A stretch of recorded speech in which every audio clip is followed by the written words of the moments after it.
Boa noite a todos. Hoje iremos receber o nosso irmão Rodrigo, do Grupo Espírita Rio de Luz, que apresentará o capítulo 13 de tema Reencarnação.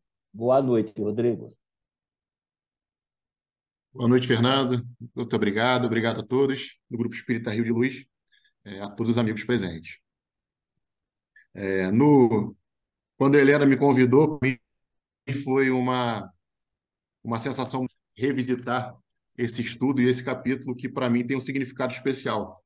Eu tenho 3 crianças em casa e esse capítulo mudou de uma forma muito bonita o jeito como eu passei a enxergar a responsabilidade que a gente, enquanto pai e mãe, né, tem ao receber, como eu costumo dizer, filhos de Deus que ele empresta um pouquinho para a gente ajudar a reintroduzir aqui na crosta terrestre para cumprir mais uma jornada rumo à evolução, né? Então, esse capítulo para mim é especial porque ele mudou a forma como eu enxergo a paternidade, a maternidade e a responsabilidade de receber um filho. Então, eu me senti muito honrado em, em receber esse convite e esse capítulo, né? Exatamente esse capítulo. Antes da gente entrar no capítulo 13 especificamente, eu vou voltar um pouquinho no capítulo 12 só para que a gente relembre os personagens envolvidos nessa história.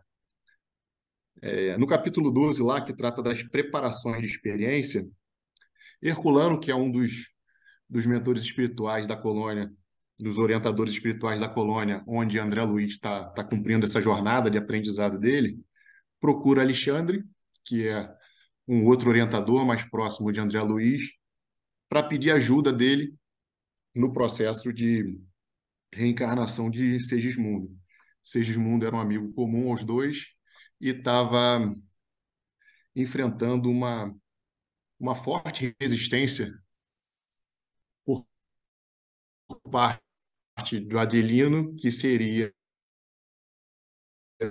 viria a ser o pai dele, Terra.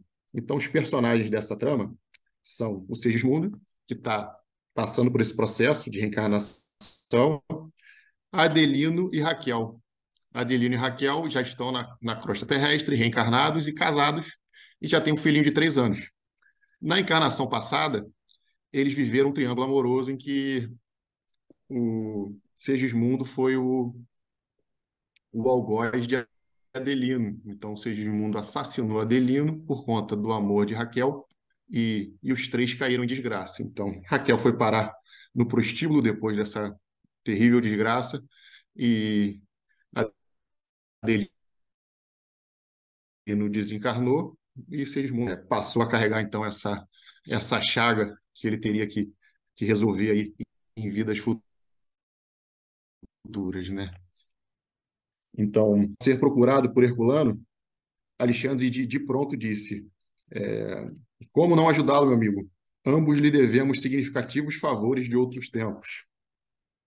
E Herculano, já preocupado com a forma como se desenrolava o processo de aceitação de Segismundo por Adelino, disse o seguinte: não se esqueceu você de que o nosso amigo, não obstante os rasgos de generosidade, assumiu compromissos muito sérios no passado.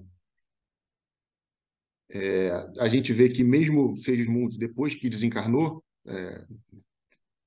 cumpriu a jornada dele, passada, desencarnou, carregando essa chaga de ter sido o assassino numa encarnação passada, mas ele, chegando no mundo espiritual, aproveitou todas as oportunidades de trabalho que teve. Então, quando Herculano fala, não obstante os rasgos de generosidade, mesmo com toda a jornada bonita que ele foi construindo ali na frente, ele ainda carregava essa mácula do passado que precisava ser resolvida.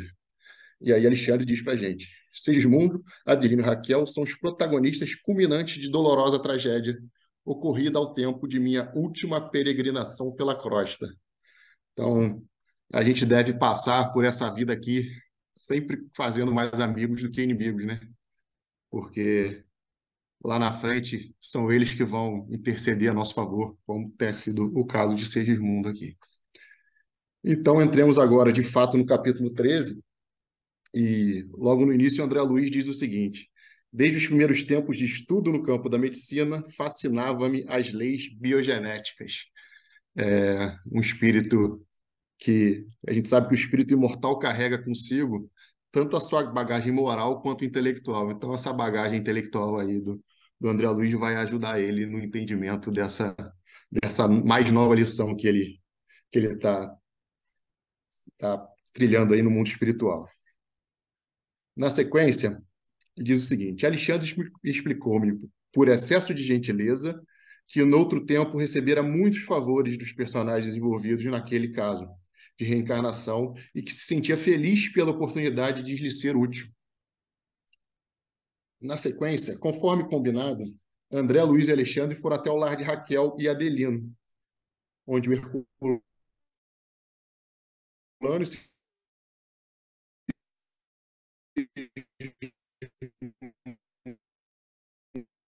já estavam esperando por ele. Para o início de Adelino e Raquel, encontraram um casal na mesa, jantando com o seu filho primogênito, que tinha ali em torno de 3 anos. André Luiz diz o seguinte: notei que o desencarnado abraçara-se com Alexandre, chorando convulsivamente. O instrutor acolhia-o como pai, e após ouvi-lo, durante alguns minutos, falou-lhe compassivamente: acalma-se, meu amigo. Quem não terá suas lutas e seus problemas e suas dores? E se todos nós somos devedores uns dos outros, não será motivo de júbilo e glorificação receber as sublimes possibilidades de resgate e pagamento? Então a gente revisita um dos ensinamentos de Kardec aí que explica para a gente que um dos principais objetivos, o principal objetivo da reencarnação é a gente se redimir de nossas falhas passadas e seguir rumo à nossa evolução espiritual. Na sequência vem o seguinte: não chore, não chore. Nossos irmãos permanecem ao jantar. Não devemos perturbá-los emitindo forças magnéticas de desalento.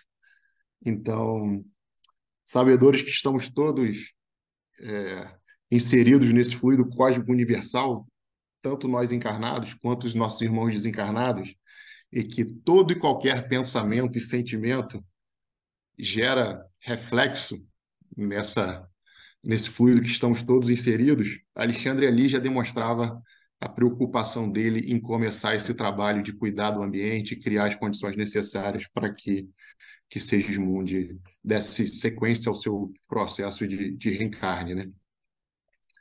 Na sequência diz Segismundo: reconheço que fui um grande criminoso, mas pretendo redimir as velhas culpas.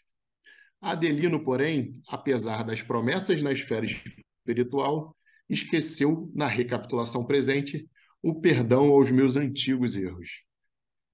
No processo reencarnatório, tanto de Adelino e Raquel quanto de Segismundo,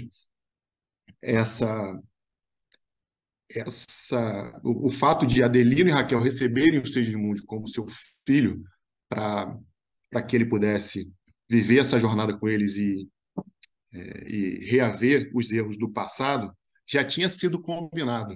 Só que, como Kardec ensina para a gente, né, enquanto espíritos desencarnados, a gente quer tudo, né? A gente quer adiantar a nossa evolução, a gente quer cumprir todas as etapas para corrigir os erros do passado, se bobear numa reencarnação só.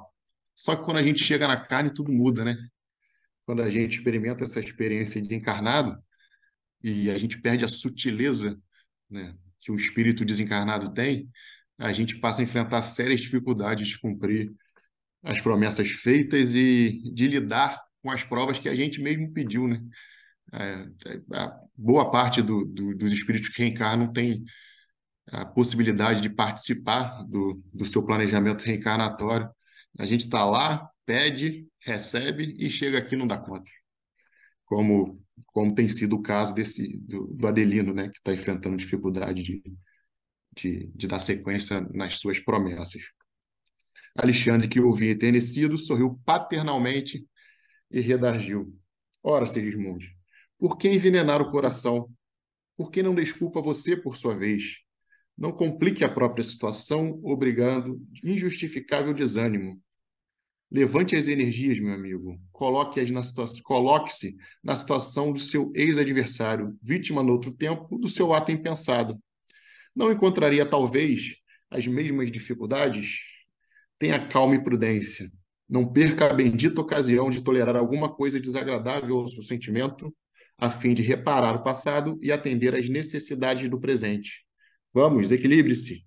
O momento é de gratidão a Deus e de harmonia com os semelhantes.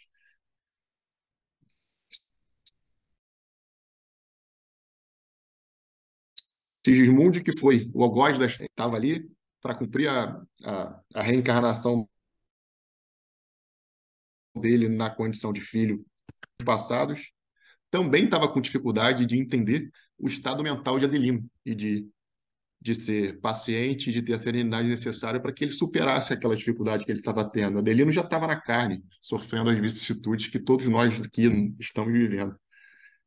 Mas ali o Segismundo ainda estava com dificuldade de aceitar essa rejeição, né? Ele não sabia como superaria aquilo. Mas diante da fala de Alexandre, ele disse: Você tem razão, meu amigo. Eu preciso de mais serenidade. Sobre o comportamento reticente de Segismundo, acrescentou Alexandre, é natural, porque em tais circunstâncias sofre a criatura certos desequilíbrios em face das necessidades do regresso à carne. Mas Segismundo tem levado isso muito longe, acentuando seus próprios sofrimentos com a expectativa de inquietações injustificáveis. Voltando a sua atenção para os encarnados, os orientadores passaram a observar o casal a fim de verificar que cooperação que eles podiam operar ali naquele momento. O Adelino estava calado, apresentando um estado de alma, um estado mental muito ruim. Ele se comunicava com a família de forma monossilábica e de uma frieza quase sombria.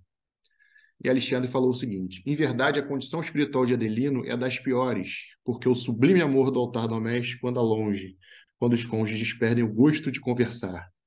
Em semelhante estado psíquico, não poderá ser útil de modo algum aos nossos propósitos. Para que os amigos espirituais conseguissem interceder em favor de Adelino, ele precisava mudar o estado mental dele para chegar numa frequência minimamente equilibrada a ponto de conseguir perceber a presença deles, a ponto de tornar possível essa interação e esse esclarecimento que eles estavam ali aptos a levar para o Adelino para dar sequência nessa necessidade de perdão e que ele tivesse pronto para receber o Segismundo como filho. Alexandre fala o seguinte: procurarei despertar-lhe as fibras sensíveis do coração, de modo a prepará-lo convenientemente a fim de ouvir-nos nesta noite. Pedir atenção para o termo que ele usa: despertar-lhe as fibras sensíveis do coração. Vamos ver se ele vai conseguir cumprir essa missão. Assim dizendo, o devotado orientador aproximou-se da criança, belo menino de 3 anos, aproximadamente, e colocou-lhe a destra sobre o coração. Viu que o menino sorriu, mostrando um novo brilho nos olhos azuis, e falou com inflexão e infinito carinho. Para mim, vem na sequência aí a parte mais emocionante do capítulo. Mamãe, por que papai está triste? O dono da casa ergueu o rosto com admiração ao passo que a senhora respondia comovida. Não sei, Joãozinho. Ele deve estar preocupado com os negócios, meu filho. E quais são negócios, mamãe? Negócios são as lutas da vida. Papai fica alegre nos negócios? Fica sim, meu filho, respondeu a senhora sorrindo. E por que ele fica triste em casa? Enquanto o pai seguiu o diálogo sob forte impressão, a genitora carinhosa esclareceu a criança com paciência. Aí a gente vê quando tem um anjo numa casa, como a coisa muda, né? Nas lutas de cada dia, Joãozinho, teu pai deve estar contente com todos e não deve ofender a ninguém. Entretanto, o que te parece tristeza é o cansaço do trabalho. Quando ele volta ao lar, traz consigo muitas preocupações. Se na rua deve teu pai mostrar cordialidade e alegria a todos, de modo a não ferir os demais, não acontece o mesmo aqui, onde se encontra vontade para refletir nos problemas que o interessam de perto. Aqui é o lar, meu filho, onde está com o direito de não esconder as preocupações mais íntimas. A gente, por vezes, principalmente nós espíritas, né, nós trabalhadores do movimento espírita, às vezes a gente se sente um pouquinho frustrado de não conseguir fazer pelos nossos mais próximos, de não conseguir fazer dentro de casa o que a gente tanto se esforça para fazer na rua e por vezes até acha que consegue, né? Que é levar o evangelho, levar as palavras de consolo, levar os ensinamentos da doutrina, mas o santuário doméstico é diferente, né? É no santuário doméstico que as pessoas é, contam de verdade umas para as outras, né? Quando a gente leva um atendimento fraterno, um esclarecimento, até um esclarecimento numa mesa mediúnica, a gente leva um esclarecimento para uma sessão que não é uma sessão, para uma relação que não é uma relação estressante. A partir daquele momento ali, do seu lado, ele tem que ser que o que a gente conversou com a pessoa vai ser colocado em prática. Em casa, não, né? A gente está ali todo dia, é, colocando uma gotinha de cada vez, né? Mas é em casa que a gente se mostra, né? Nós mesmos, e os nossos, né? Então, o santuário doméstico ele exige uma atenção muito maior do que a gente tem da porta para fora, né? Mas a figura de Raquel é angelical, né? E a serenidade que ela tem, de mesmo o marido naquela condição de baixa vibração, de se manter elevada, de se manter paciente, serena na missão dela de conduzir aquele lá, a harmonia é de emocionar, né? E aí o menino fala: Que pena, papai. Que pena, hein, mamãe? Papai não, perdão. Que pena, hein, mamãe? E o chefe da família, tocado nas fibras recônditas da alma pela ternura do filhinho e pela humildade sincera da companheira, sentiu que a nuvem de sombra dos seus próprios pensamentos lhe dava lugar a repousantes sensações de alívio confortador. A missão de Alexandre e os demais amigos espirituais tinha sido alcançada, né? Essa pequena missão para que fosse possível eles entrarem em contato com o Segismundo, com Adelino e seguir o trabalho, né? Na forma que ele se encontrava antes, era, era praticamente impossível essa conexão, mas a delicadeza da esposa e do filho colocaram ele numa outra faixa vibratória e num outro estado de alma que ia fazer com que fosse possível, dar sequência nesses trabalhos, né? E aí o pai com a voz transformada já, né? Tomado por aquela boa sensação de quem sentiu alívio de ter se livrado daquele peso, né? Dizia para o filho: Tua mãe explicou muito bem o que se passa comigo, Joãozinho. E mudou o estado dele de vez. A dona de casa mostrou um largo sorriso de satisfação, observando a mudança brusca do companheiro. E, e o filho convidou o pai para que viesse rezar com eles à noite. Papai, por que você não vem rezar de noite comigo? Mamãe ensina-me todas as noites a rezar por você. Quer ver? Abandonou os talheres, instintivamente olhou para o alto, de mãos postas, e recitou: Meu Deus, guarda o papai nos caminhos da vida. Dá-lhe saúde, tranquilidade e coragem nas lutas de cada dia. Que assim seja. Você vê que a mãe mantinha vivo ali o zelo pelo marido, mesmo ele estando numa condição mental muito ruim e o santuário doméstico já naquele momento não encontrava a harmonia necessária, mas ela se manteve firme no propósito. É um anjo de fato. O objetivo dos amigos espirituais de despertar as fibras sensíveis do coração de Adelino para a sequência dos trabalhos tinha sido alcançado. De alma desanuviada agora, Adelino contemplava a companheira, orgulhoso de possuir o devotamento, e acentuou. A palestra do João, agora eu vou ler um trecho mais longo aqui, para que a gente entenda que a forma como vinha se dando essa tentativa do Segismundo de se aproximar do Adelino, né? Eu acho que é um trecho importante de ser lido para a gente manter fiel aqui ao texto.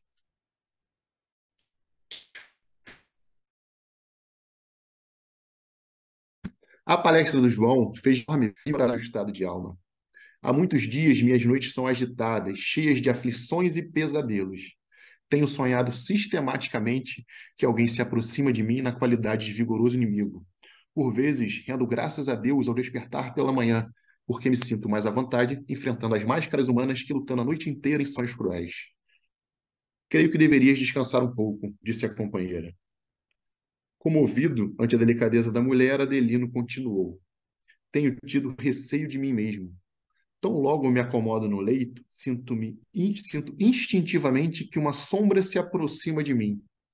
Adormeço sob incrível ansiedade e o pesadelo começa sem que eu saiba explicar conscientemente coisa alguma. Kardec ensina para a gente, na parte 2 do Livro dos Espíritos, ali no capítulo que trata de sono e sonhos na visão espírita, que todas as vezes que a gente dorme, que o corpo repousa, a alma a gente se desdobra e a alma segue para experimentar uma liberdade que a gente não tem noção, né? E, e os nossos sonhos, nossos pesadelos são lembranças que conseguimos assimilar, né, desse desdobramento. Então a gente percebe aí que essas tentativas de Segismundo de se aproximar de Adelino para conseguir o perdão dele eram interpretadas, Adelino em desdobramento, como um pesadelo terrível, que ele não conseguia se livrar.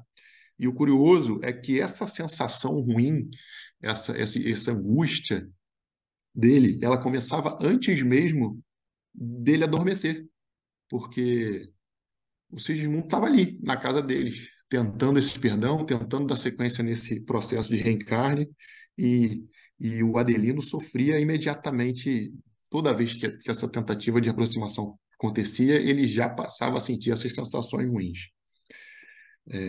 E aí eles dão sequência. A esposa pergunta se os sonhos são sempre os mesmos. E ele diz o seguinte: são sempre. Com emoção, vejo que um homem se aproxima de mim, estendendo as mãos à maneira de um mendigo vulgar, a implorar socorro. Mas ao lhe fixar a fisionomia, inexplicável terror invade meu espírito. Tenho a impressão de que ele deseja assassinar-me pelas costas. Em certas ocasiões, tento estender-lhe as mãos, vencendo a impressão de favor.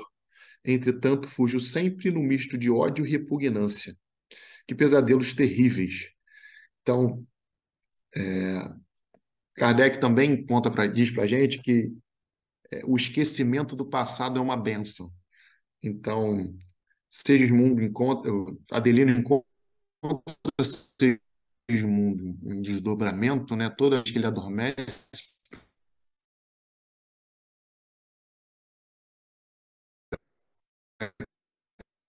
Segismundo tenta se aproximar para conseguir perceber mais quem ele é, por estranha, ele guarda na alma as sensações que essa aproximação causa a ele.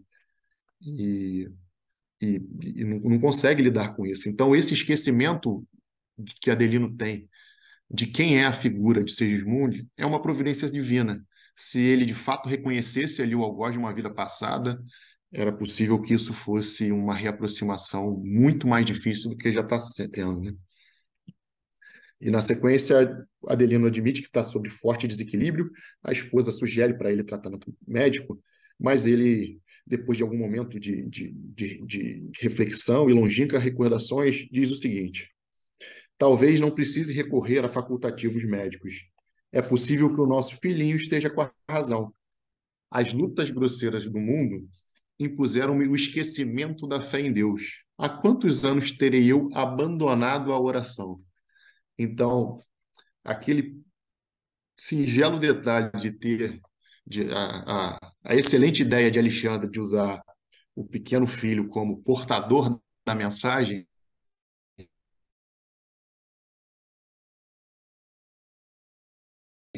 de fato marcou forte que ele conseguiu ali dividir o problema que ele estava passando com Raquel. Ele de imediato lembrou da sugestão do filho e lembrou da ferramenta que a gente tem, de uma das melhores ferramentas que a gente tem para lidar com as nossas dificuldades do dia a dia, que é a prece.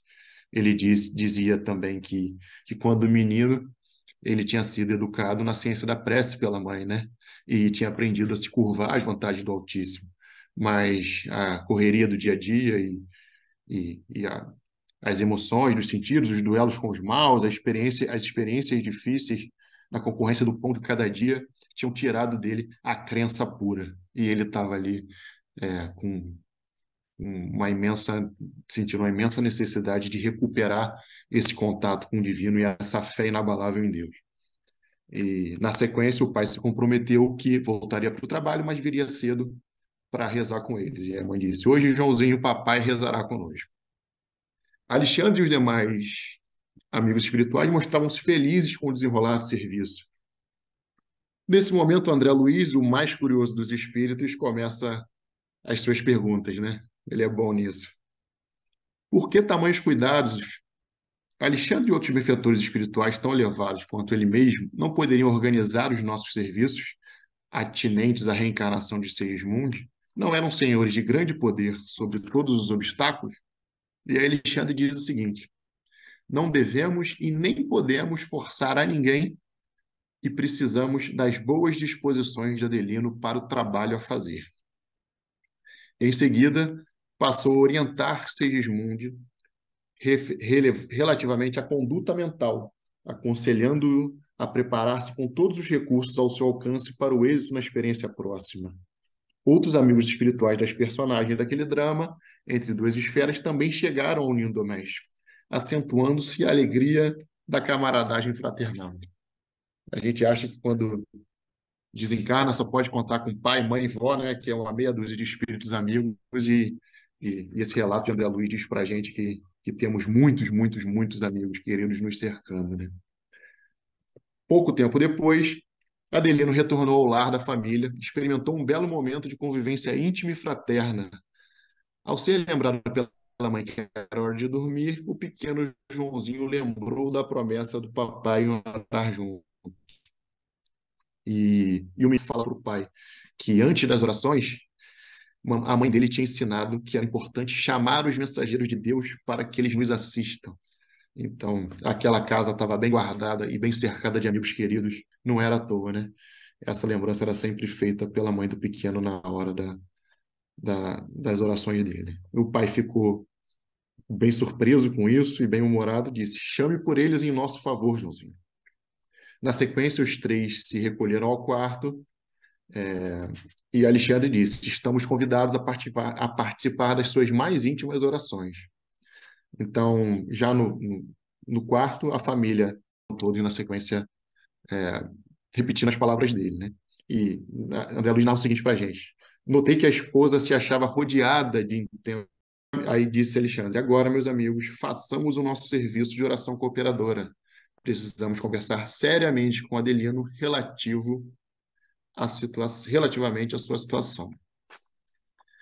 Então, foi criado todo um ambiente para que fosse possível a intercessão dos amigos espirituais mais elevados, nessa necessidade de que Adelino perdoasse Sigismundo para que o processo de reencarne dele seguisse em frente, né? E aí André narra o seguinte para a gente: foi então que Raquel abandonara o corpo físico dentro de luminosas irradiações, parecendo-me alheia à situação. Despreocupada e feliz, abraçou-se com uma das entidades que nos acompanhava, velha senhora que Alexandre nos apresentara pouco antes, declarando tratar-se da avó materna de Raquel. Procurando um refúgio, tão somente a presença da velhinha amorosa. E aí o Alexandre explica para o André Luiz que a gente não, que Raquel não tinha necessidade de enxergar todos que estavam naquela sala, que enxergando somente a avó dela, porque era quem vibrava na mesma condição e estava no mesmo padrão espiritual para ela. E naquele momento é o que era necessário a realização dos trabalhos. Na sequência, ele narra o seguinte: nesse momento, o esposo de Raquel afastava-se do corpo físico pesadamente. Não apresentava, tal qual o consorte, um halo radioso em derredor da personalidade, parecendo mover-se com extrema dificuldade, enquanto seu olhar vagueava no quarto, angustiado e espantadiço. Alexandre se aproximou de mim e observou. Então, está examinando a lição? Repare as singularidades da vida espiritual. Adelino e Raquel são espíritos associados de muitas existências em comum. Partilham o mesmo cálice de dores e alegrias terrestres. Na atualidade, seus corpos repousam um ao lado do outro, no mesmo leito. Entretanto, cada um vive um plano mental diferente. É muito difícil estarem reunidos nos laços domésticos as almas da mesma esfera. E é nessa hora que todo mundo pensa na sua casa e acha, poxa, que sorte que a minha esposa ou que o meu marido deram. Eu sou um ser tão elevado que foi colocado ao lado dele, né? Então, que a gente tenha esse momento de reflexão, né? De entender por que que a gente recebeu uma pessoa tão querida do nosso lado para nos acompanhar nessa jornada, né? E Alexandre explica que Raquel, fora do veículo da carne, pode ver a avó querida, com quem ela se encontra no mesmo círculo de elevação, enquanto Adelino, ele só consegue ver Segismundo, com quem se encontra imantado por forças de ódio que ele deixou imprudentemente se desenvolver de novo em seu coração. Porque se Adelino tinha aceitado esse desafio, né, aceitado esse novo reencarne para vir na condição de pai de Segismundo, era possível que na esfera espiritual ele já tivesse dado esse perdão como resolvido, né? Essa questão como resolvida, e para ele o perdão que ele tinha dado a Segismundo no mundo espiritual era honesto, só que quando ele veio para a carne, ele não conseguiu dar conta da promessa. Adelino, naquele momento, era a maior vítima dos seus próprios sentimentos, né? A palavra de Alexandre foi interrompida por um grito lacinante de Adelino que assustou todo mundo. E, e desesperado, né? Adelino ali perdido, desesperado, já tomado por aquela sensação ruim de que Segismundo estava se aproximando, começa a vaguear pelo quarto e Alexandre se aproxima dele e consegue estender-lhe as mãos, das quais saíram grandes chispas de luz. E começa ali um diálogo com ele, né? E fala: Adelino, meu amigo, guarda a paz que te trazemos em nome do Senhor. E Adelino responde ele: Mensageiro de luz, livrai-me deste pesadelo infeliz. Se vieste trazido pelas orações de meu filho inocente, ajuda-me por caridade. Olha o filho aí de novo. Alexandre, olhando firmemente para Adelino, lhe indagou: É assim que você recebe os irmãos mais infelizes? É assim que te porta ante os desígnios supremos? Onde puseste a noção de solidariedade humana? Por que fugir dos mais infortunados? Amar os amigos é fácil, amar os inimigos é outra história, né? A tempestade é a nossa benfeitora, Adelino. A dificuldade é a nossa mestra, os adversários são nossos instrutores eficientes. Adelino, meu amigo, abre as portas do teu coração aos que te procuram em nome do poderoso Pai. E Adelino segue aflito. Ó mensageiro de Deus, tenho medo, muito medo. Algo existe entre este homem de sombra e eu, compelindo minha profunda aversão. Creio que ele deseja roubar minha vida, aniquilar a minha felicidade doméstica, envenenar meu coração para sempre. Aí André Luiz narra o seguinte: compreendi que a aproximação de Sigismundo de repente despertava em Adelino, reencarnado, as reminiscências do passado sombrio. Ele, vítima de outro tempo, não conseguia localizar os fatos vívidos, mas experimentava no plano emotivo as recordações imprecisas dos acontecimentos, cheia de ansiedade dolorosa. E, na sequência, Alexandre segue pedindo: auxilia-me por amor de Deus. Sentindo-lhe a sociedade profunda, o instrutor convidou Segismundo para que se aproximasse dele. E Segismundo, chegando perto de Adelino, disse: Perdoe-me, irmão, murmurou Segismundo com infinita humildade. O Senhor recompensá-lo-á pelo bem que me fez. O marido de Raquel fixou os olhos, como a dissipar as derradeiras sombras dos desentendimentos, e redarguiu: Disponha de mim, serei seu amigo, disse Adelino. O ex-homicida inclinou-se respeitoso e beijou a mão. O ato espontâneo de Segismundo conquistara-o.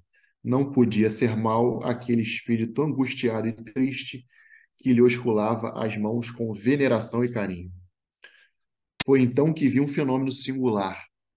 O organismo perispiritual de Adelino parecia desfazer-se de pesadas nuvens que se rompiam de alto a baixo, revelando-lhe características luminosas.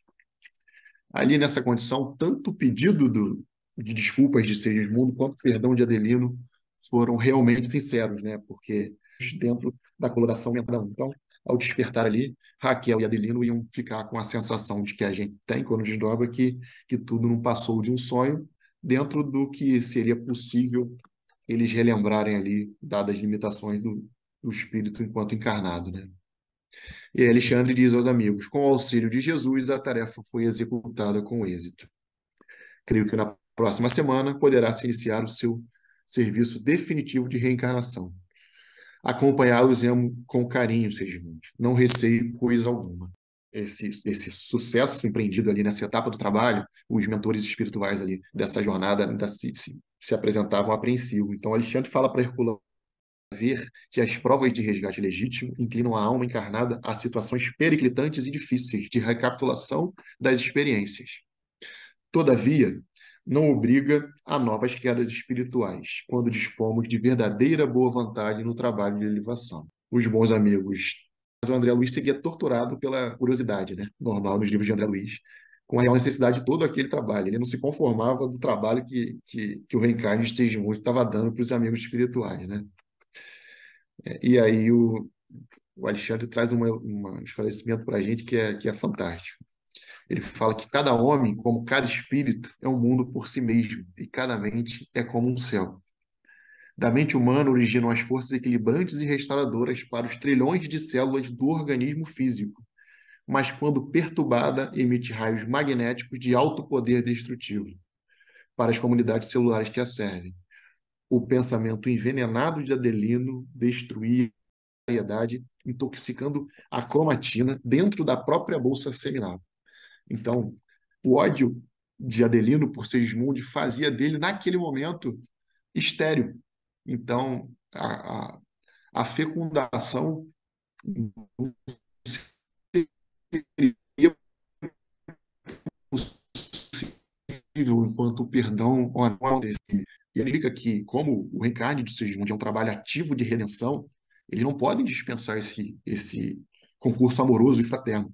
Não são todos os reencarnes que se dão dessa forma, muitos se dão de forma mais automática, né, como a gente viu em outras partes do capítulo, mas nesse caso não. O perdão honesto era indispensável. André Luiz aproveitou então a oportunidade para esclarecer com o orientador suas dúvidas sobre o delicado assunto da união sexual. E Alexandre diz o seguinte, que no capítulo de relações dessa espécie há muitas inconsciência criminosa e indiferença sistemática às leis divinas, que nós, seres humanos encarnados, nos assemelhamos ao domínio dos semibrutos, muito próximo dos animais nesses casos. E ele lembra para a gente que na existência humana o sexo pode ser um dos instrumentos do amor, sem que o amor seja o sexo.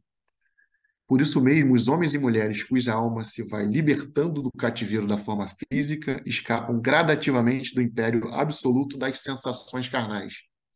Para eles, a união sexual orgânica vai deixando de ser uma imposição porque aprendem a trocar os valores divinos da alma. Então, mais tarde, os amigos retornam à casa de Segismundo. É um vai e volta danado. Eu acho que eles vão e voltam umas 5 vezes até a casa do casal, né? E chegando na moradia, eles encontram Herculano com Segismundo acompanhado de outros amigos. E Alexandre esclarece que são os espíritos construtores que iam ajudar na formação fetal do nosso amigo. Alexandre se junta desses espíritos para examinar os mapas cromossômicos e André Luiz, nessa hora, faz a gente se sentir um pouco menos burro, né? Porque essa parte dos mapas cromossômicos, da forma como se dá esse planejamento, é assunto extremamente complexo, e ele fala: em vão eu procurava compreender aqueles caracteres singulares, semelhantes a pequeninos arabescos, francamente indecifráveis ao meu olhar. Se era o deles, imagina o meu. Sigismundo, nesse momento, estava cansado e abatido, num canto, desanimado diante do desafio que se aproximava. E é curioso, né? Porque ele já tinha conseguido o perdão de Adelino. A gente imaginava que o ânimo dele daí para frente era morro acima, né? Só que Alexandre diz para a gente que o renascimento na carne, com os valores espirituais o renascimento na carne causa esse tipo de aflição. E André Luiz, chegando próximo de Segismundo, ouve dele. O renascimento da carne, com os valores espirituais que já possuímos, representa um fato gravíssimo em nosso processo de elevação. E Sigismund diz: ai de mim se cair outra vez. Kardec diz para a gente que é comum a gente, no nosso planejamento reencarnatório lá em cima, pedir para passar para as mesmas provas que a gente falhou na temporada. Então, esse medo de Sigismund de cair de novo nessa tentação criminosa, nesse ódio, nesse instinto assassino, era muito grande. Alexandre, então, se dirigiu ao Sigismund com uma alma afetuosa e cobrou dele que ele restaurasse a fé. E, e a fé e que ele tinha responsabilidade, porque ele já tinha saído da ignorância no assunto de reencarnação. Ele entendia que o ânimo dele ali era fundamental e que o estado mental dele tinha influência, inclusive, na formação fetal.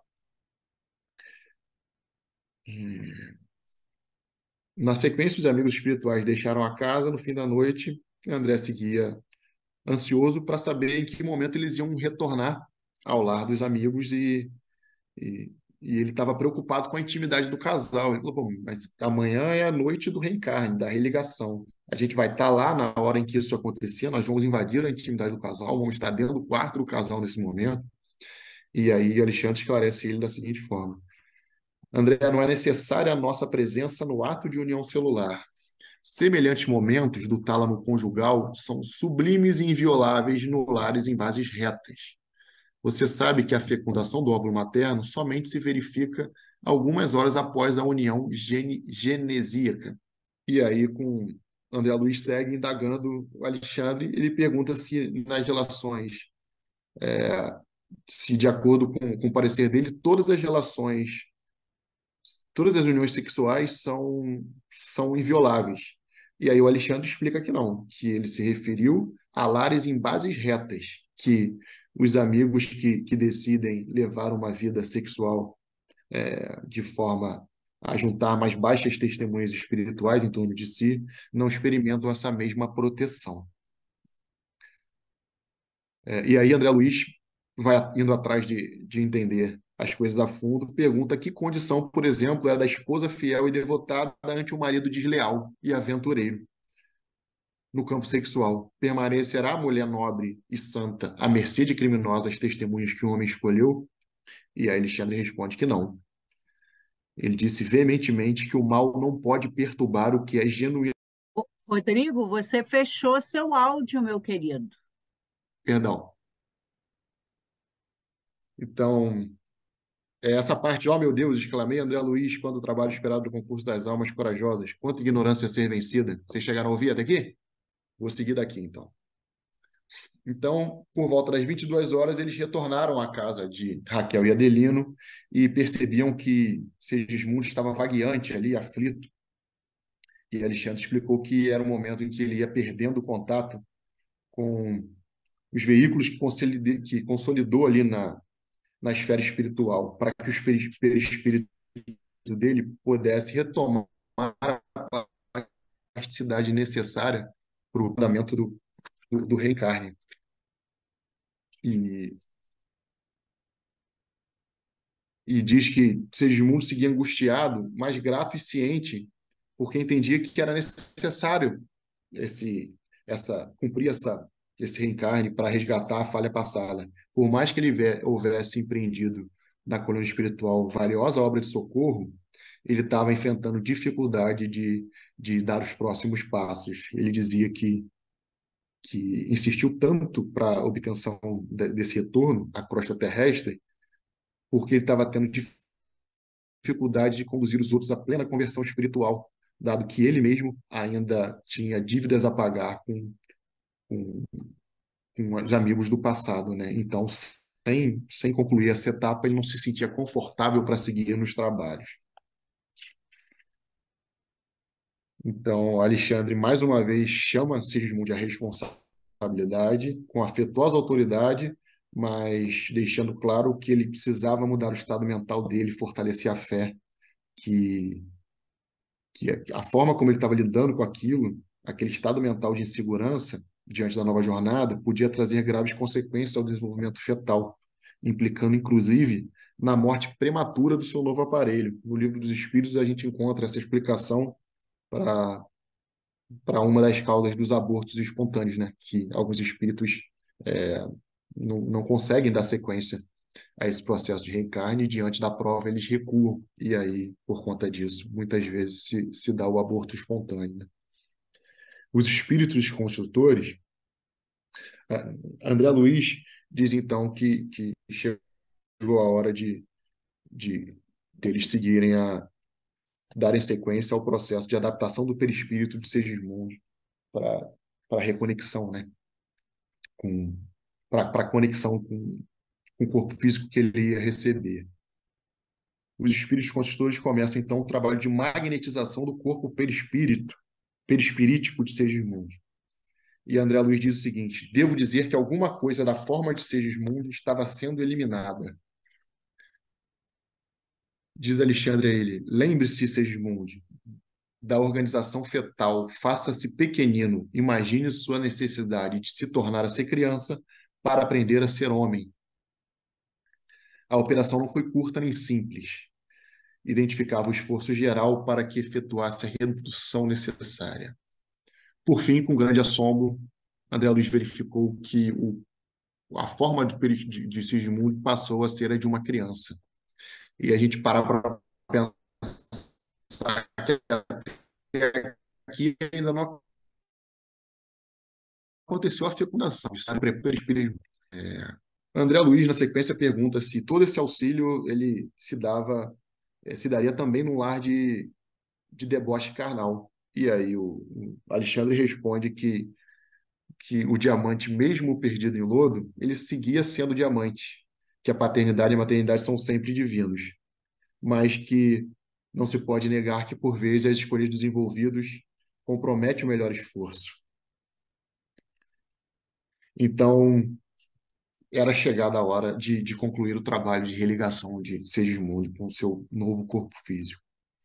E agora eles estavam já 2 horas depois da meia-noite, permaneciam agora ao nosso lado, não somente o Alexandre e os construtores, mas também diversos amigos espirituais da família, congregando todos os companheiros em torno de si como figura máxima daquela reunião. Alexandre falou gravemente: agora, meus irmãos, penetremos a câmara de nossos dedicados colaboradores, para que se efetue o júbilo da união espiritual, e depositando Segismundo nos braços da entidade, que fora na crosta terrestre a carinhosa mãe de Raquel, acentuou: seja você, minha irmã, a portadora do sagrado depósito. O coração filial que nos espera sentirá novas felicidades ao contato de sua ternura. Raquel bem merece semelhante alegria. Faremos agora o ato de ligação inicial em sentido direto de Sigismundo com a matéria orgânica. Adelino e Raquel, naquele momento, já esperavam em espírito consciente, fora do corpo, conscientes da grandeza da hora. André Luiz diz que Raquel pediu para receber o filho de joelhos. Após linda prece, Alexandre indicou à avó de Raquel que a entregasse Sigismundo nos braços da mãe. Foi então que o divino mistério da criação infinita de Deus, que havia apertar a forma infantil de Sigismundo de encontro ao seu coração, diz André Luiz. E aí ele narra que Sigismundo ligara-se a ela como uma flor se une à haste. E então ele compreendeu que desde aquele momento era a alma de sua alma, aquele que seria a carne de sua carne. A gente sabe que durante a gestação, a alma do filho fica no estado de adormecimento, mas ela sofre uma influência enorme das sensações que a mãe experimenta, né? Então, é um pouco disso que André Luiz fala. E Alexandre diz o seguinte: agora auxiliemos nossos amigos do primeiro contato com a matéria mais densa.